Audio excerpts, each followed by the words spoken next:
Nisem si predstavljal, da toliko trese, da je toliko enih treslajev. Tako da, če bi bilo tale simulator tako kot v resnici, pa je kar zanimiv. Sam po eni uri vožnje može biti kar zmatrano. Where is the simulator from? Simulator from in England, from Belgijsko.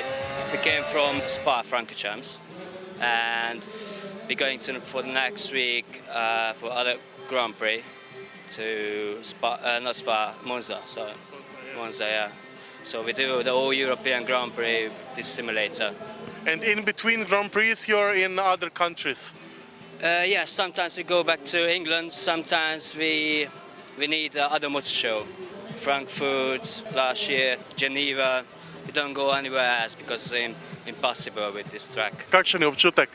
Super je, super hiter in super je, no. Fantastično. Kaj se dejansko čuti v njemu? Ja, tresete in res imaš tako občutek, kot da si v Formuli. We have 4 simulators, 2 small ones, adventure, and 2 big ones like this. What is the other one about? The other one is aeroplane. Katero progo sta pravzaprav prevozila? Ne, meni se zdi, da je bila ona Indianapolisa, kaj je? Tisti ovalni del. We have only Barcelona. Is it possible to have more tracks? Yeah, but it's too much money. Neuradno smo izvedeli, da Brni zahteva za posamezno progo $1 milijon.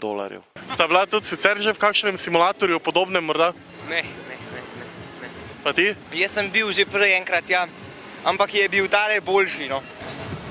Ta je bolj tresu, pa super je, no. Ampak krog je verjetno prekratek. Ja, lahko bi bilo malo daljš, ampak če bi bilo malo daljš, bi pa lahko že kakšna slabost prišla.